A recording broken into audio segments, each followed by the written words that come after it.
Hello দর্শক বন্ধুরা, কেমন আছেন আপনারা সবাই? আশা করছি বেশ ভালো আছেন। দর্শক বন্ধুরা, এবার বিয়ের আগেই নিজের ছেলেকে কোটি টাকার সম্পত্তি লিখে দিয়েছেন শবনম বুবলি।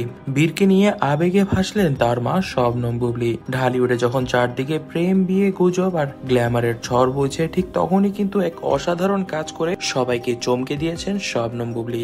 বিয়ের আগেই নিজের কোটি টাকার সম্পত্তি তিনি লিখে দিয়েছেন তার একমাত্র ছেলে বীরের নামে। দর্শক বন্ধুরা, আপনারা অনেকেই কিন্তু জেনে গিয়েছেন ইতিমধ্যেই যে তিনি কিন্তু জায়েদ খানকে বিয়ে করতে চলেছেন এবং সেক্ষেত্রে কিন্তু তিনি আগে থেকেই তার সকল সম্পত্তি বীরকে দিয়ে দিচ্ছেন, যেন পরবর্তী সময় কোনো ধরনের কোনো সমস্যা না আসে। তাকে এই বিষয়ে জিজ্ঞেস করা হলে তিনি বলেন, আমি আমার ছেলেকে অত্যন্ত ভালোবাসি, আমি চাই আমার কোনো কিছুর জন্যই যেন তার জীবনে কোনো ধরনের সমস্যা না আসুক এবং এজন্যই কিন্তু আমি তার নামে সকল সম্পত্তি লিখে দিয়েছি এখনই। তবে এর পরেও কিন্তু অনেক সাংবাদিকরা তাকে জিজ্ঞেস করছিল কেন তিনি এত বড় একটি পদক্ষেপ নিয়ে নিলেন এখনই। তিনি এর উত্তরে বলেন, এই পৃথিবীতে আমার থেকে বড় ভালোবাসা হারা আর কেউই নেই। আমি চাই না আমার ছেলে বীর যেন কখনো ভালোবাসা হারা হোক এবং এজন্যই তার প্রতি ভালোবাসা বোঝাতে আমি এই কাজটি করেছি এবং এছাড়াও পরবর্তীতে সম্পত্তি ভাগাভাগি নিয়ে আমি কোনো ধরনের কোনো সমস্যা চাই না। এজন্যই আমি তাকে এখন থেকেই সকল ধরনের সব সম্পত্তি লিখে দিয়েছি যেন পরবর্তীতে বিয়ের পরে কোনো সমস্যা না আসে। তবে শাকিব খানের প্রতিক্রিয়া কিন্তু এই বিষয়ে দারুণ ছিল। শাকিব খান এই সিদ্ধান্তে প্রথমে কিছুটা চমকে গেলেও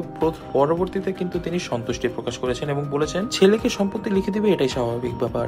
আমি বাবা হিসেবেও বীরকে এমনটাই করতাম। এবং জানা গিয়েছে শাকিব খানও কিন্তু খুব দ্রুতই বীরের নামে এবং তার বড় ছেলে জয়ের নামে সব সম্পত্তি লিখে দিবেন। এছাড়াও কিন্তু দর্শক বন্ধুরা, জানা যাচ্ছে শবনম বুবলির বিয়ে আগামী মাসে হলেও এখন থেকে কিন্তু জায়েদ খানের সঙ্গে বেশ ভালোই ঘনিষ্ঠভাবে মেলামেশা করছেন তিনি এবং এজন্যই কিন্তু তিনি আগে থেকেই তার ছেলের নামে সবকিছু করে দিয়েছেন যেন পরবর্তীতে জায়েদ খান কোনো ধরনের কোনো সমস্যা না করে সম্পত্তির বিষয়ে। দর্শক বন্ধুরা, আজকে এই পর্যন্তই। ভিডিওটি ভালো লেগে থাকলে ভিডিওতে লাইক করে দিবেন, বেশি বেশি করে শেয়ার করে দিবেন এবং আমাদের চ্যানেলটিকে সাবস্ক্রাইব করতে ভুলবেন না। ধন্যবাদ।